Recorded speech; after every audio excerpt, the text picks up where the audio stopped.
PG family, welcome back. Episode 11. It's just me today. Isaiah is behind the scenes.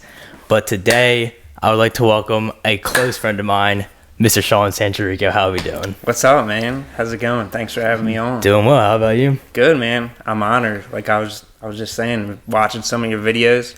Almost made the top 10. Happy to be part of number 11. Lucky number 11. Yeah, of course. It's cool stuff you got there. You guys are doing some cool things. Thank you. We're working hard. Yeah. But today we have a really a great story to tell, and I personally know it. I'm sure Isaiah knows it. But get into like how everything started. Like, what year did it start? Yeah, man. So let's see. I first started experiencing symptoms summer of 2012. So at that time, I was going into my senior year. I was on vacation, and I remember just waking up one day and feeling like I was going to get sick. But I was, no reason to feel sick. Didn't really have an appetite, which was weird for like a 17-year-old at the time. Always eating. Yeah, exactly. So, got home from vacation. Thought it was a bug or something, but it still wasn't going away. Continued with me for a long time. I started senior year, was still getting sick, was getting sick in school. Still didn't really have an appetite, was starting to lose weight too, which was like weird because I was like working out, trying to put on weight, and I was like getting sick and stuff, losing weight. But went to the doctor, and they were treating for stomach issues.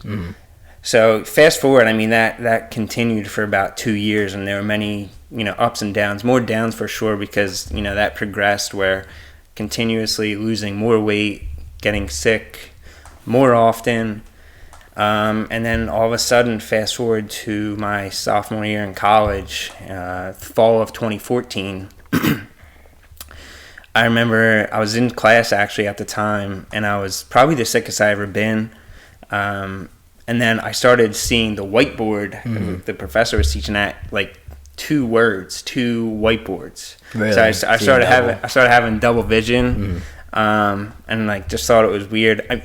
The problem with me being sick all the time is I was like always dehydrated and like malnourished. I had like no nutrients in my system, so I was like, oh, maybe I'm just dehydrated or don't have some deficiency going on. But I went home, and I remember the next morning, actually, I was like talking to my mom, and I saw two of my mom. So it was like, I thought that maybe I could sleep it off, but that wasn't the case. Next thing you know, I go to my eye doctor, and that's when it really became more so real than it ever was, because I remember sitting there, my eye doctor was doing all sorts of tests, kind of, checking behind my eyes, in my eyes, and all of a sudden he sits me down and says, "Are your parents around?"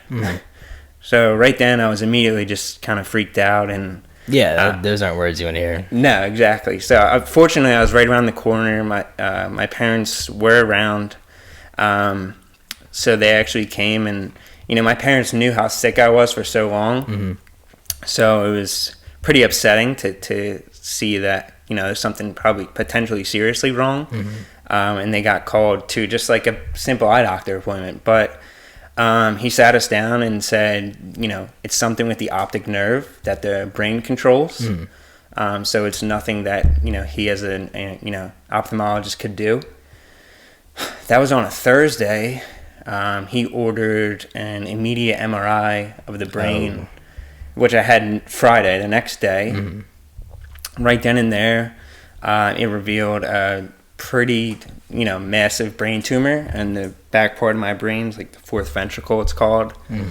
Got checked into the hospital immediately. I never had an MRI before, but I was like, okay, let's go get this MRI and come home. Yeah, so you were ready to get it pretty much. Yeah. Like you were feeling a little nervous, so you were like, get me in here, get me out. Yeah. Pretty much. Well, it's like, looking back, I really didn't know like what an MRI was or what it entailed. I'm like, okay. To me, it was just I received so many, like, gone to so many doctors, gotten so many different tests. So I was like, oh, this is just another test kind of thing. But, when it revealed the tumor, the size of it was so large that they didn't feel comfortable sending me home. Really? I didn't know that part. Yeah. Of the story. I really didn't know that. So it was like, we're going to check you in. I got checked into the hospital on Friday and was in for surgery on Monday.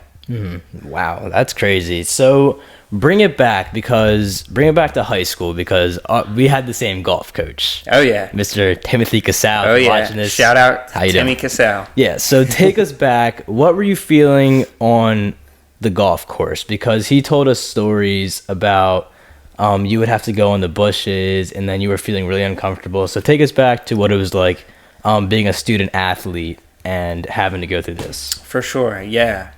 It was tough.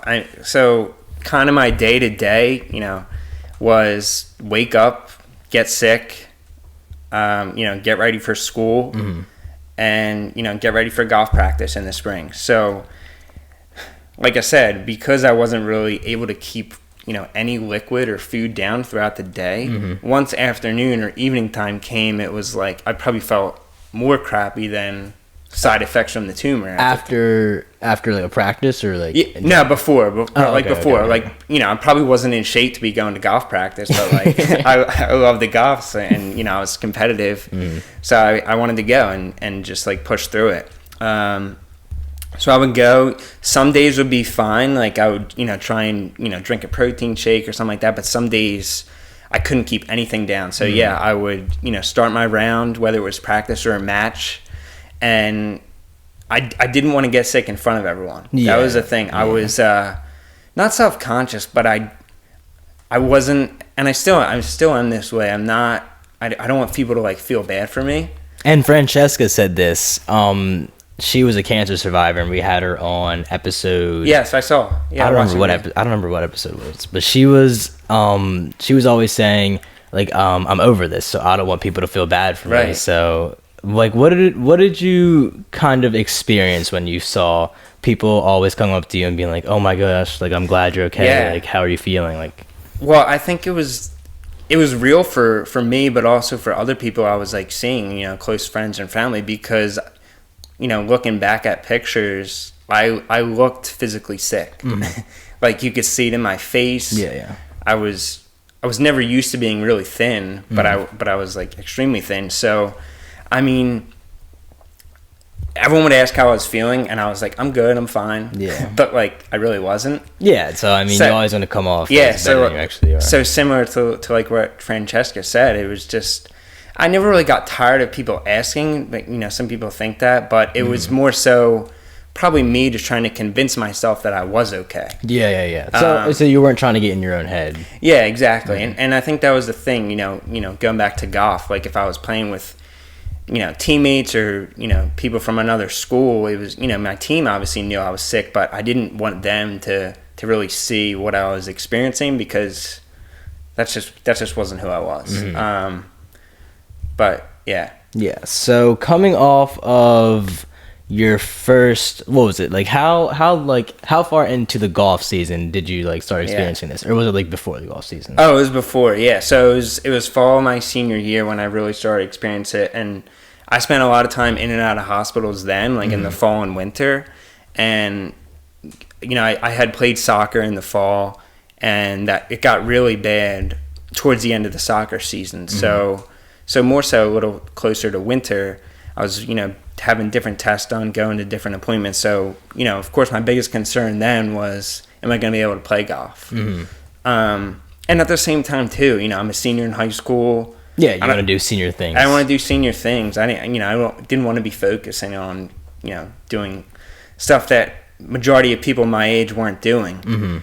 What'd you ask? Oh, it was, how did, like, your experience, like, what did you feel when people were always coming up to you and like asking you how you were feeling? Yeah, I mean, it wasn't by no means frustration. Like that's the greatest thing, and that's the greatest thing that's like helped me get through so much is having such a large support.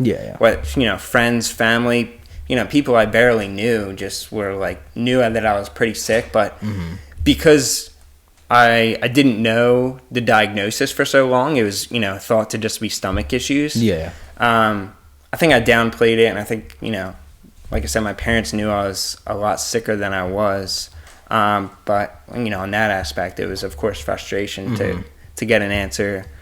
But it's funny. I talk about too. When I tell my story, when I found out, after I was experiencing the double vision and everything, I almost felt a sense of relief. Which is crazy. Like I'll tell, how could you be relieved when you find out such like a severe thing? But because I didn't have that answer for so long, I finally did. So it was, from there, it was just kind of a comeback story. Yeah. I know exactly what you mean, because Francesca kind of told the exact same like story, and like she said her comeback was like above like anything else she's ever experienced. Yeah. So go into your comeback story, because, or actually, let's fast forward a little bit from high school. Yeah. Like, where did you have your first surgery? I had my first surgery at University of Pennsylvania, Penn Medicine. Yeah, so that's where I was referred right away from the eye doctor. Get the MRI. I had the MRI done at Penn. Then I was checked into Penn, and I had my surgery done at Penn. Looking back on it, I'm pretty thankful that Friday to find out and then be operated on Monday happened so quick. Yeah. Because it's a scary thing. Like I had, some stomach tests done where it was literally just like a half hour, pretty painless. I hadn't really had any surgeries before that. So I was kind of, didn't think it was going to be too bad, but looking back, it's like, dude, you had brain surgery. So, I'm thankful it happened fast, and I didn't have to sit and think about it. I remember being in the hospital. I think there was like an Eagles game that Sunday. I had friends and family come in for the game, and just kind of wish me luck. And surgery was intense. It was 7.5 hours. Oh wow! I was under. Wow. Yeah, I mean, I didn't know the difference, but as far as my friend, pretty much waking up from a nap. Yeah, Yeah. Friends and family just kind of sitting there waiting. I can't imagine. I would try and play reverse roles, and what was it like for my brother Neil, my parents, all that kind of stuff, waiting that long. But the surgery was successful. My surgeon removed the whole tumor, which was a great sign. But interestingly enough, how the way my tumor was found was because I was experiencing minor double vision. So that was because the tumor was, lodged right up against my optic nerve. So when the tumor was removed, my optic nerve had trouble readjusting because it was so used to being there with a tumor for so long. Yeah. So my double vision had actually gotten worsened. So after your surgery? After my surgery, yeah. So I remember waking up after surgery and just kind of being confused because the double was so severe. I was like laying on the bed here and I was like seeing something else like way over there. But that was one of my greatest challenges. But it back in this back part of your brain is your cerebellum as well, which controls balance and coordination movements. So that was another thing that was really impacted. So after surgery, I went to rehabilitation to kind of learn, how to become yourself again. Yeah, how to become myself. Like,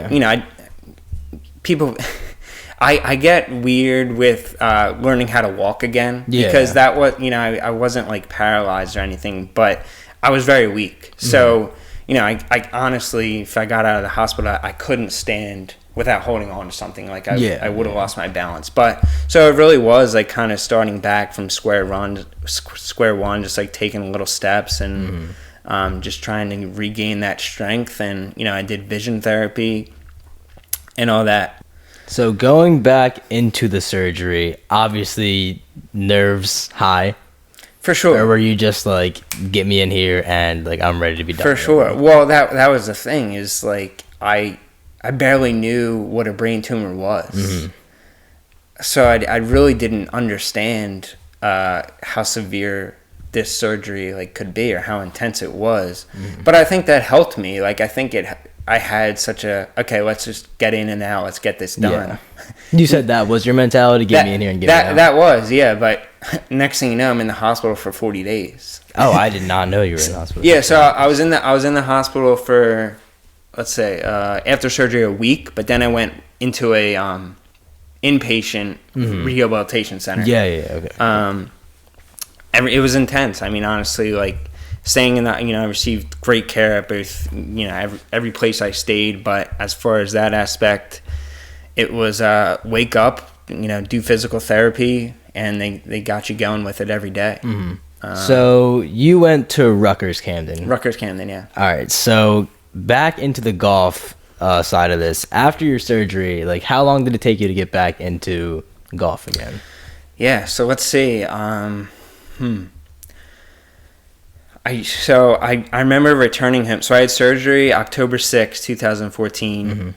I returned home, I want to say like the end of November. I can't remember if it was before or after Thanksgiving, but I think it was before Thanksgiving. So that was the winter objective. It was get back into golf. Get back into golf, get ready for spring, get ready for summer. But I still had to go to outpatient physical therapy. I have videos still, because my eyes were affected, I was wearing an eye patch. I was taking half swings, at the driving range and would lose my balance. So I think it was going to be tougher than I had expected. But that was the goal. I mean, I was fortunate enough to go to the range that Rutgers had a partnership for free and just, chip balls inside and work my way up from there. And, I really set my mind to it. And I wasn't able to play on the team that spring just because I think I took off from school actually, which I think was a great thing for me. At first I was so like, oh, this is going to set me back from graduating on time. But it really was a great thing for me just to kind of like focus on myself. And I think that's why I was able to, continue to recover as far as golf and strength and mobility, was because that was all I really focused on, being at home, just wake up and focus on myself and, work towards what I wanted to work on. But I returned to school, actually. I took a summer class that summer, and then I was on the golf team that fall semester. Okay.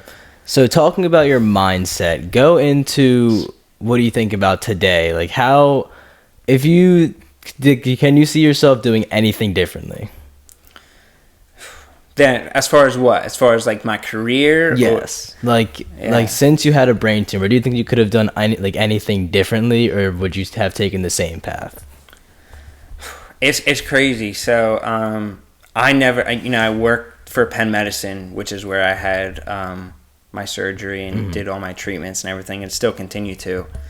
At the time, like I said, I was a sophomore.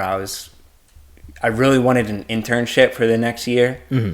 So I always joke and say I was networking on my hospital bed. So it was after surgery, and I was like, oh, do you know anyone in the marketing department here or somebody? Because that's what I was going to school. I was a major in marketing at Rutgers. Next thing you know, I got a contact. And I think the reason that I wanted to be in healthcare is because one of, my experience, but also I think that I had a great experience with it. So that's another kind of thing. Like, what do you mean you had a great experience with like a brain tumor diagnosis? But I think I am where I am today and recovered so well because of the care that I received, whether that was, from the initial eye doctor, from Penn. I did my physical therapy at McGee, rehabilitation. I think after I was going through all that, I was fascinated to meet so many different doctors, people that worked behind the scenes, physical therapists, and I really like, as I was being treated for it, was like, this is pretty fascinating. Yeah. So I kind of envisioned myself, doing something clinical as far as seeing patients was something I wasn't as interested in, because I still had the marketing school experience, and it was something I was really interested in. So what I do now, I mean, I'm in physician relations at Penn, and that all transpired from the marketing internship I had received, and just kind of networked from there. So I feel, like I said, I'm not clinical, I don't see patients, but I feel like I'm giving back behind the scenes, and that's something that's really satisfying to me, because I'm not only giving back to, as far as not only giving back as far as like helping people behind the scenes, but I think I'm doing it for the institution that helped me. Yeah, for sure. Exponentially. So, yeah. So talk about your experience with Sean Strong. Show your shirt. Yeah, got the sure. Sean Strong. Let me see your shirt. Yeah. So I brought you guys an extra one. I didn't know you're gonna be wearing it. That's a new one. We try and change the color up every few years. So you got the blue. The blue is the original. Yeah, this is the OG one. That's vintage. Let me know if you want that signed or anything. Oh, I'll definitely get it signed. Nah, Isaiah, even marker. Nah, I'm kidding. That's for after. But talk about your experience with the Sean Strong movement, because the first year there was a walk and it was in, where was it? It was at the Navy Yard in Philly. The Navy Yard. So talk about your experience. Like, how did you feel that like there were so many people gathered there for you? Oh man, I don't expect to get emotional today, Kyle, but I might. Do your thing. Yeah. So that was another resource that I had found out when I was like a patient and recovering from everything. So National Brain Tumor Society is nationwide. I think they have some global presence too. As far as being a resource, giving information and a place for brain tumor patients can gather. So I was a part and still am a part of the Philadelphia walk that they do. They do that every fall. So the first year we got an extraordinary turnout. I was like blown away from it. I think we now have done 5 years of them, and we continue. As far as the name, it was something just people called me. Like I said, I didn't want all the attention the whole time, and still not stuck crazy about it. But people. I think really looked up to me, even my close friends and family, and think that I'm so strong. And honestly, like I always credit everyone else. Like I don't think I could be as strong as I am or as strong as I have without the amount of people that have supported me and continue to support me over the years. But the logo is something like I love, and I think a lot of people do too, to brag about it a little bit. But my mom had a connection that she worked with for like designing shirts and stuff, and got the Superman logo, and then we got SS in there, and then Team Sean Strong on the sleeves. And this is a newer one, so it has brain tumor ribbon is gray, so it's got gray matters, and then. Is there something on the back of yours? On the back, I think mine says Shecky's on the Oh, right. Yeah, that was awesome. They did that dragon. Yeah, that was another one where they got to rep the shirts. Yeah. But now I have Stay the Course on there. Oh, yeah. Which is something that is pretty meaningful to me, not only because of golf, but I think it goes a long way with a lot of different things, with no matter what struggles you're going to, just stay the course. Yep, stay the course. I got to give a shout out to my buddy Brian. We were just hanging out one night, and he was talking about tattoos or something, and I was like, I don't have any tattoos, and I probably won't ever get one, but I was like, I wonder what I'd get, like something meaningful. And I was in my story was in the Philadelphia Inquirer, or was it maybe Courier Post, yeah. And the headline was "Stay the Course," and it was about my comeback, with everything I'd gone through and returning to golf, and it was right there. And he was like, "Oh, that's it."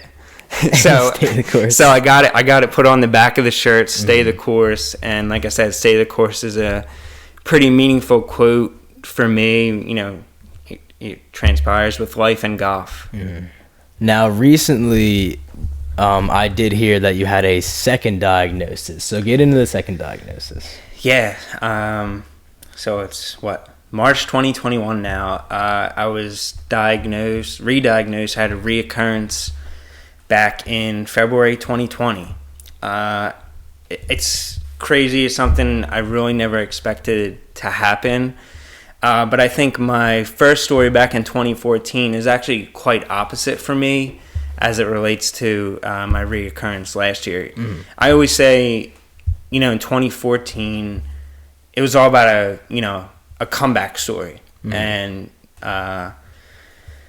just rehabbing everything and just continuing to grow and get back to life as normal. So for the 5 years, I felt like I was doing that. I've had a few eye surgeries over that time frame because of I still have the double vision. But I was really starting to feel like my health was behind me. So with each year that came, another thing to check off the list. Like I was, starting to get stronger and stronger, continuing to. And then 2020 came, and I had just gotten a promotion at my job. I just bought a car. Yeah, my girlfriend and I were thinking about moving out at some point in the year, but all of a sudden, because of my history, I have to get routine MRI checkups. Yeah. So February 4th, these dates, for anyone that has anything like this or anything general, dates always are pretty meaningful. So February 4th, I went for that MRI, and it revealed a small tumor recurrence. So it hit me really hard, like I said, because the previous one was all about me just coming back and all that. And at this point last year, I felt like I'd already come back. I felt like it was behind me.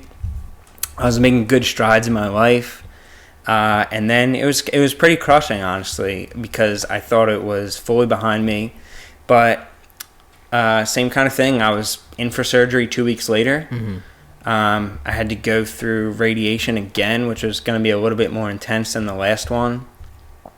And it took me about six weeks.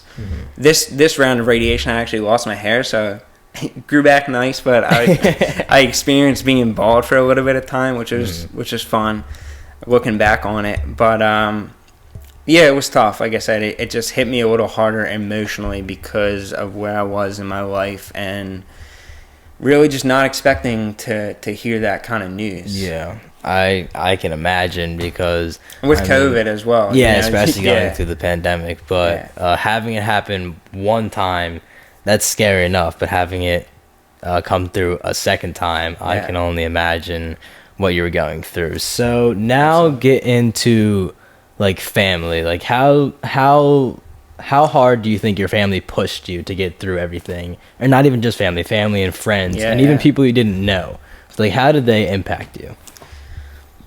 Like I said, I think from the initial diagnosis and then that first walk in October, I mean, even before that, before I was even properly diagnosed, like we talked about before, just like the support of everyone caring for me. My parents really saw how sick I was early on, and at the time I was a little frustrated because, like I said, I was a senior in high school, and then went on to being a freshman in college, and it was like, Mom and Dad, like, I'm fine. We don't have to do this. I wanted to focus on senior things and freshman and college things, and I was playing on the golf team at Rutgers Camden. But looking back, like, I'm so blessed that they did push, because they were right all along. They knew how sick I was. And then after that, just having the support of pre-surgery, post-surgery, the walk. Sean Strong continues to grow. I mean, I remember I was amazed at the first walk that happened, I think in 2015, but we seriously grow every year, which is awesome. And I think that's what keeps me going is, like I said, people think I'm really strong. People think I'm, Superman, and my family and friends think I do, but I really couldn't do it without them. I think that they motivate me for sure. And I think just like being able to persevere is something that really motivates me as well. So, I really try, and I think I'm pretty good at it, just having a positive attitude. But I think that's where my family comes in as well, is my family just gives off that positive energy, which helps me. I feed off everyone else. In time, in down times, no matter what it is, I kind of feed off of everyone else and, who I'm around. And even like this previous diagnosis, like I was hit a little harder emotionally, but everyone was with me and said, you did this the first time, no reason you can do it again. And that's the mentality I had. So, I mean, I can't thank my parents and my whole family and friends enough, because like it really is what keeps me going. And I'll always lean on everyone, and it's something I'm very grateful for. So if there was one thing, like one simple little thing, if you could say to like the doctors, what would you say to them? Like that you couldn't say. Like what's one thing you would say?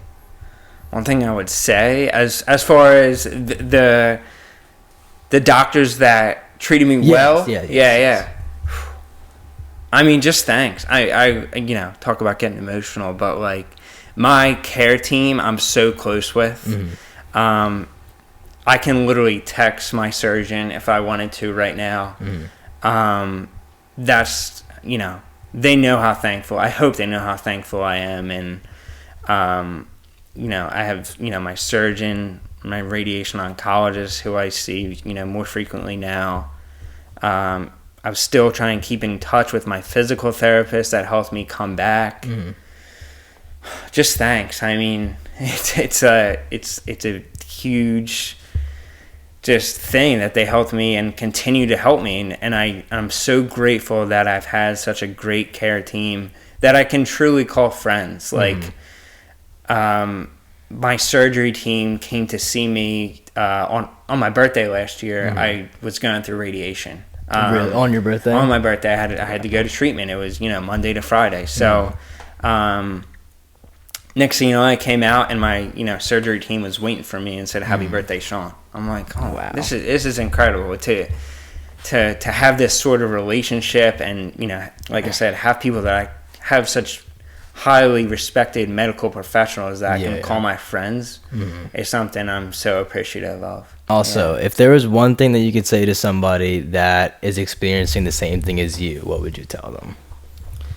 Man, I mean, speak up. Like if something's really affecting you, no matter what it is, don't be afraid to be aggressive. You know your body, you know yourself.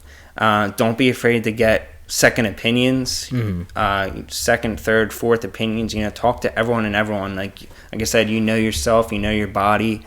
And then as far as persevering, I mean, surround yourself with positive people like I have, because I think that helps yourself remain positive. And just always keep fighting. I mean, it's crazy. Even now, I'm not even at a year since I finished radiation last year, but I feel like it's behind me again already. Yeah. So I think that just keep fighting and keep trying to put it behind you. And just keep moving forward, and believe, try not to get discouraged. There's so many resources. There's so many people out there like me, and, no matter what the situation is, there's so many resources. So just, All right. Well, positive mindset is key. Good. So, Sean, I really want to thank you for coming out. You couldn't make it last week, but I'm glad you're here now. Yeah, I know. I'm so thankful that you came out. Thanks for having me on, man. It's just fun. It's my first time on a podcast. This is awesome. Hey, and you did well, especially in front of the cameras. So, I'm more than grateful that you came out. Me too.